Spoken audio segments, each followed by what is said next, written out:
సింగనమల శాసనసభ్యురాలు బండారు శ్రావణి గారిని మాట్లాడవలసిందిగా కోరుతున్నాం.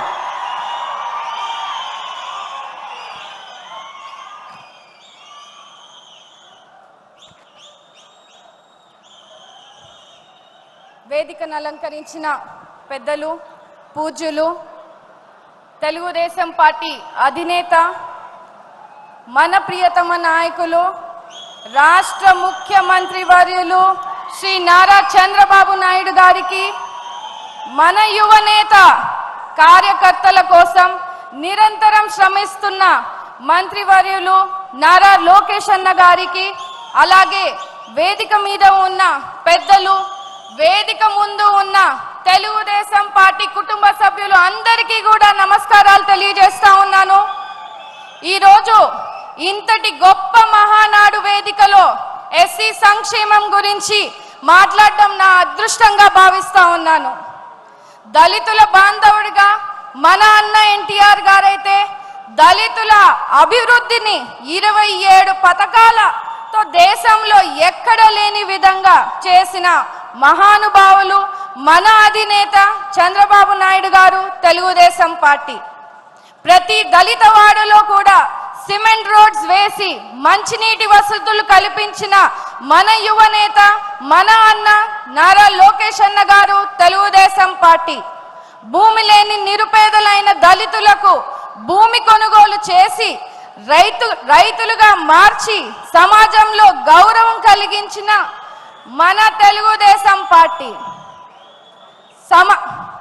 సామాజిక న్యాయం కల్పించాలని, అణగారిన వర్గాలకు పిల్లల విద్యను అభ్యసించేలా, ఆర్థికంగా అభివృద్ధి చెందాలని, సమాజంలో గౌరవంగా జీవించేలా చూడాలని డాక్టర్ బిఆర్ అంబేద్కర్ గారు కలలు కన్నారు. ఆ మహనీయుడి ఆశయాలను మన అన్న ఎన్టీఆర్ గారు, నేడు అధినేత శ్రీ నారా చంద్రబాబు నాయుడు గారు ఆచరణలో పెట్టి ఈరోజు చూపిస్తున్నారు. దళిత వర్గాలు అన్ని రంగాల్లో అభివృద్ధి చెందాలని, వారి అభివృద్ధికి మునిపెన్నడు లేని విధంగా చంద్రబాబు నాయుడు గారి పాలనలో సబ్ ప్లాన్ రూపంలో మనకి 40,000 కోట్ల వ్యయం చేశారు. ఎస్సీలకు అనేక అభివృద్ధి సంక్షేమ కార్యక్రమాలు చేపట్టడం జరిగింది. అంటరాని తరం నిర్మూలనకు జస్టిస్ పున్నయ్య కమిషన్ ద్వారా 42 సిఫార్సులు అమలు చేశారు. ఎస్సీ రిజర్వేషన్లు 14 నుంచి 15% వరకు పెంచాం. బెస్ట్ అవైలబుల్ స్కూల్స్ ని ఏర్పాటు చేశాం. ఆనాడు లోక్సభ స్పీకర్ గా బాలయోగి గారిని, శాసనసభ స్పీకర్ గా ప్రతిభా భారతి గారిని, రాష్ట్రపతిగా కేఆర్ నారాయణ గారిని, తొలి దళిత ఆర్థిక మంత్రిగా మా తాతగారైనటువంటి మహేంద్రనాథ్ గారిని, తొలి దళిత ప్రభుత్వ ప్రధాన కార్యదర్శిగా కాకి మాధవరావు గారిని నియమించిన ఘనత కూడా తెలుగుదేశం పార్టీదే. ఆర్థికంగా, రాజకీయంగా, సామాజికంగా సమాజంలో దళితులకు సముచిత స్థానం కలిగించేలా ప్రోత్సహిస్తున్నటువంటి మన దేవుడు, మన ముఖ్యమంత్రి వర్యులు నారా చంద్రబాబు నాయుడు గారు, లోకేష్ అన్న గారు, తెలుగుదేశం పార్టీ.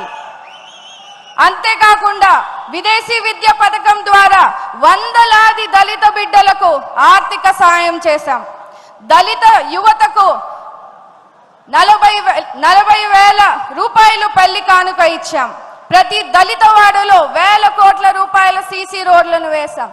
ఇన్ని మంచి పనులు, ఇన్ని మంచి స్కీమ్స్ ని మన దళితులకి అభివృద్ధి చెందేలా చేస్తే జగన్మోహన్ రెడ్డి గారు అధికారంలోకి వచ్చాక ఇవన్నిటిని కూడా నిర్వీర్యం చేశారు.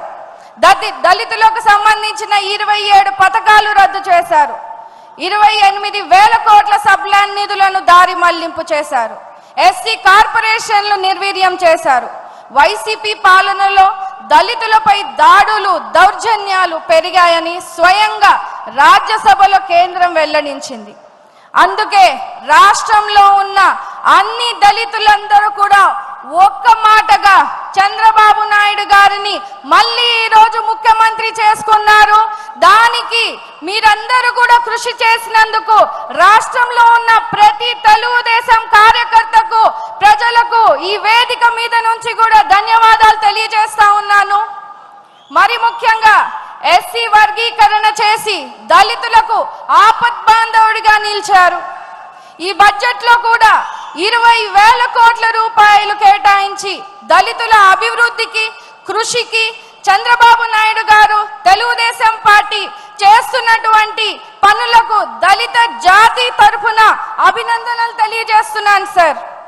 అప్పటికి ఇప్పటికీ ఎప్పటికైనా కూడా దళితుల కోసం, దళిత సంక్షేమం కోసం, అభివృద్ధి కోసం కేవలం తెలుగుదేశం పార్టీ మన ముఖ్యమంత్రి నారా చంద్రబాబు నాయుడు గారితోనే సాధ్యమని కూడా ఈ సందర్భంగా మీ అందరికీ కూడా తెలియజేస్తూ ఈ తీర్మానాన్ని బలపరచడానికి ఈ గొప్ప అవకాశాన్ని నాకు కలిగించినటువంటి తండ్రి సమానులైన చంద్రబాబు నాయుడు గారికి, లోకేష్ అన్న గారికి, సింగనమల నియోజకవర్గ కార్యకర్తలకు, ప్రజలకు, ప్రతి ఒక్కరికి కూడా ధన్యవాదాలు తెలియజేస్తా ఉన్నాను.